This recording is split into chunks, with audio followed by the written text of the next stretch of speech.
मित्रों, लोकतंत्र का महापर्व लोकसभा चुनाव 2024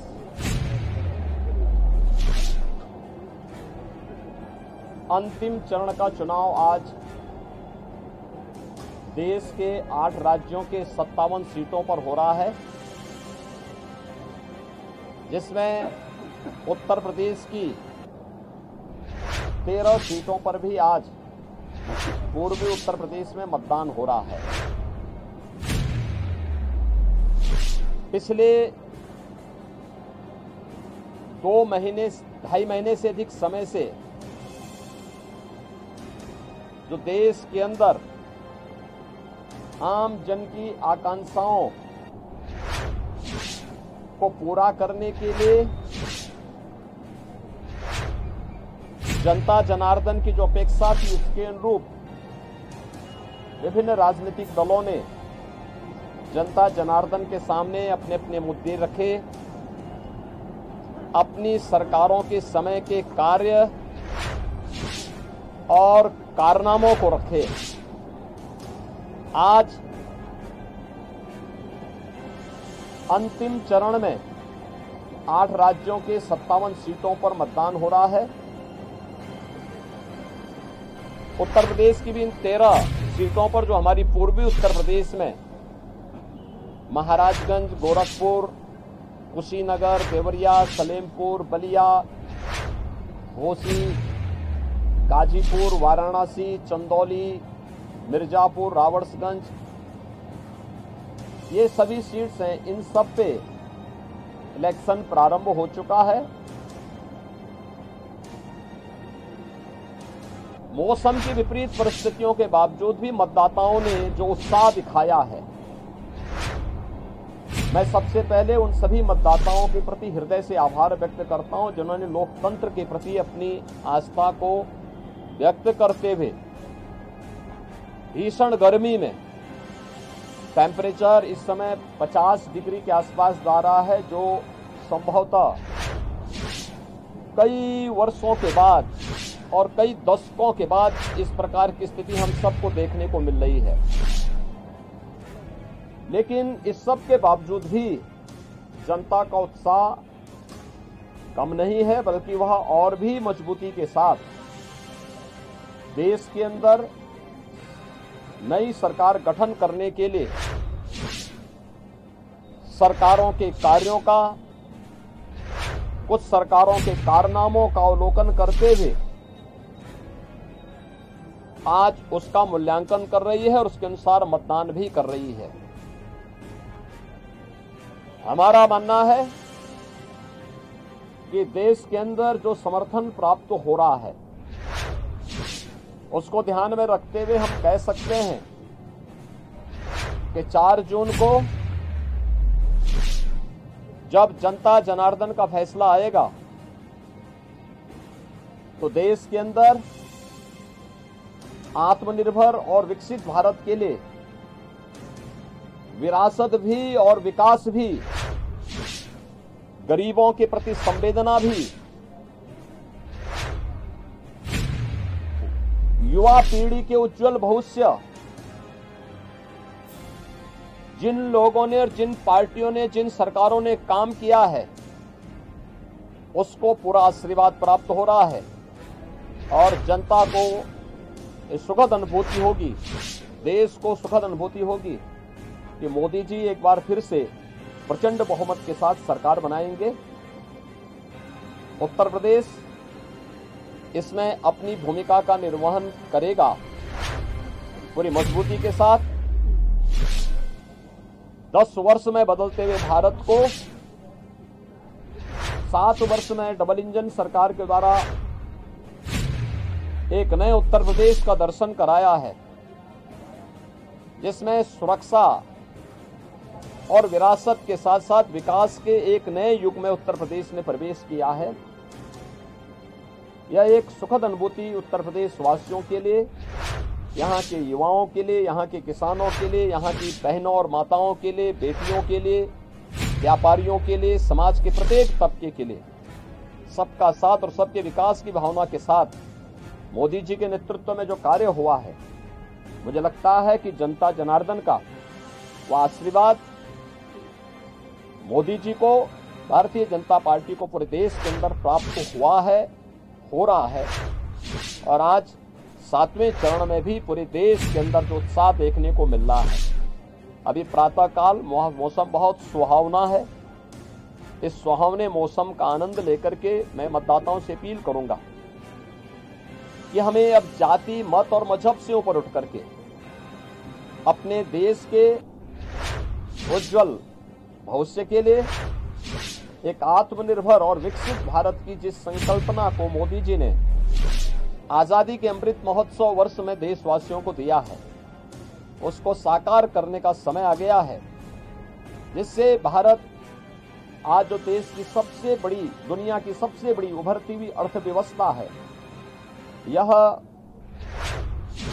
आगामी 3 वर्ष में दुनिया की तीसरी बड़ी अर्थव्यवस्था 2047 तक भारत को दुनिया के विकसित देशों की श्रेणी में खड़ा करके हर एक नागरिक के जीवन में खुशहाली लाने के लिए कार्य किया जा सके। जनता जनार्दन का आशीर्वाद इस दृष्टि आज भारतीय जनता पार्टी को प्राप्त हो रहा है और हमें पूरा विश्वास है कि 4 जून को फिर एक बार मोदी सरकार प्रचंड बहुमत के साथ आकर के आत्मनिर्भर विकसित भारत की संकल्पना को साकार करने का कार्य करेगी। देखिए, प्रधानमंत्री जी ने अपने 2.5-3 महीने के व्यस्त दिनचर्या में से कुछ समय, यद्यपि उनका पूरा जीवन भारत माता के लिए समर्पित है, बिना रुके, बिना डिगे, बिना झुके उन्होंने 10 वर्षों से भारत की सेवा की है और देश के हित को सर्वोपरि मानते हुए दुनिया के अंदर भारत का सम्मान बढ़ाया है।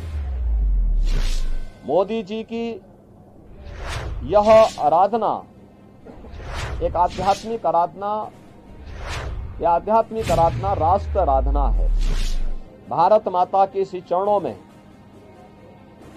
वह एक आराधना है जो राष्ट्र को समर्पित है, भारत की 140 करोड़ जनता की, जनार्दन की सेवा के लिए, उनके उज्जवल भविष्य के लिए समर्पित है। और ये भारत की परंपरा है। जो लोग भोग में लिप्त हैं, भ्रष्टाचार में लिप्त हैं, अनाचार दुराचार में लिप्त हैं, वे लोग आध्यात्मिक आराधना के महत्व को नहीं समझ सकते। आध्यात्मिक आराधना को समझने के लिए भारत और भारत जैसा मन चाहिए।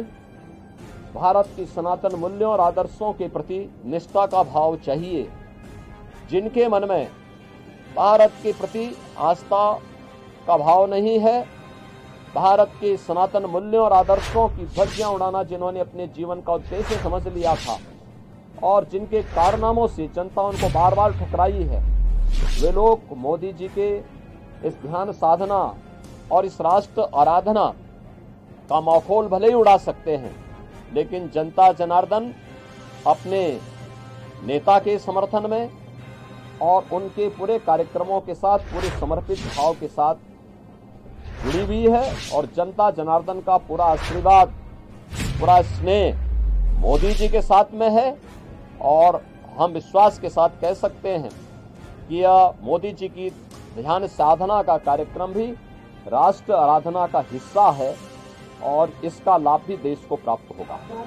महिलाओं ने ज्यादा मतदान किया महाराष्ट्र, देखिए, एक तो गर्मी बहुत ज्यादा है, टेम्परेचर आप में से आप भी जानते हैं कि 50 डिग्री 48 डिग्री का टेम्परेचर कभी हम लोगों ने नहीं देखा, लेकिन है प्रकृति परीक्षा ले रही है और प्रकृति की इस परीक्षा में हम सबको खरा उतरना होगा। जनता जनार्दन को अपने आप को साबित करना होगा कि अग्नि परीक्षा के इस दौर में हम लोकतंत्र को और पुष्ट करेंगे, मजबूत करेंगे और स्वाभाविक रूप से आधी आबादी नारी शक्ति वंदन अधिनियम देश की पहली संसद में मोदी जी ने पास किया।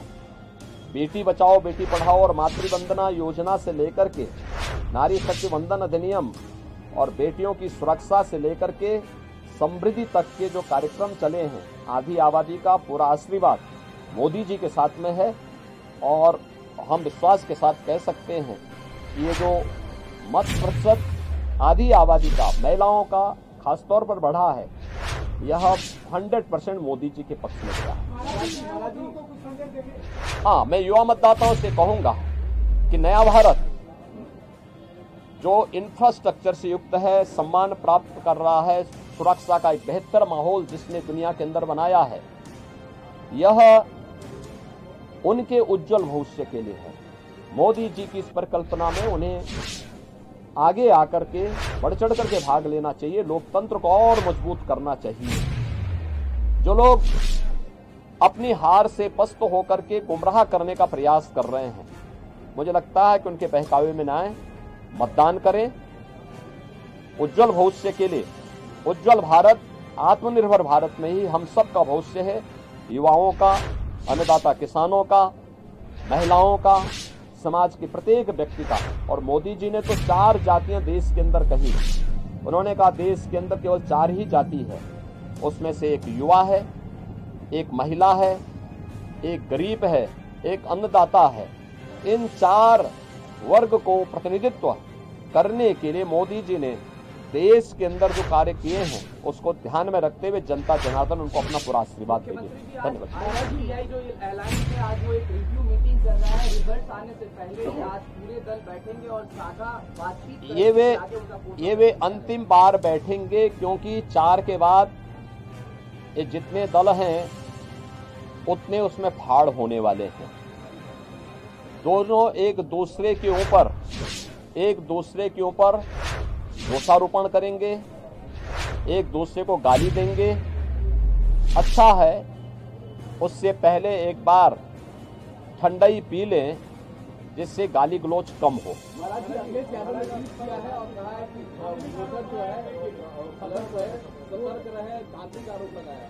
देखिए, दोषारोपण किसी पे तो करना ही है। जिनको प्रदेश में 80 सीटों पर चुनाव लड़ने के लिए वोट जो है कैंडिडेट नहीं मिले, तो आज किसी पे तो लगाना था। ईवीएम पे यानी ईवीएम पे दोषारोपण करते करते थक चुके हैं। अब वह इस प्रकार का आरोप लगा रहे हैं। अरे यही प्रदेश है, लोकतंत्र का ऐसा माहौल मत उड़ाओ, यही प्रदेश है। कौन नहीं जानता है कि इनका लोकतंत्र में कोई निष्ठा नहीं है। ये हल्ला बोल के माध्यम से अराजकता पैदा करने वाले लोग हैं। माफिया सरगनाओं को, अराजक तत्वों को और आतंकवादियों को अपने गले का हार बनाने वाले लोग हैं और ये लोग इस प्रकार की बातें करते हैं। बड़ी हास्यास्पद बात होती है।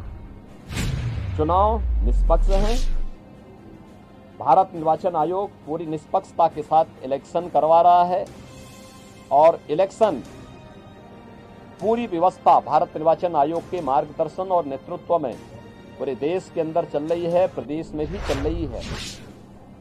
भारत निर्वाचन आयोग जहां पे कहीं भी कोई शिकायत मिलती है त्वरित एक्शन लेकर के कार्रवाई भी करती है। लेकिन समाजवादी पार्टी की चूंकि लोकतंत्र में निष्ठा नहीं है, बाबा साहब भीमराव अंबेडकर और उनके द्वारा बनाए गए संविधान का हमेशा इन्होंने अपमान किया है।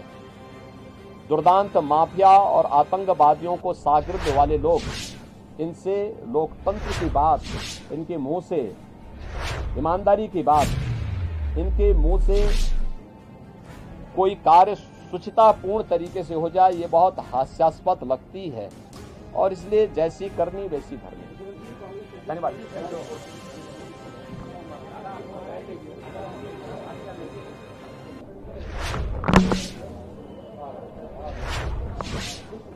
विशाल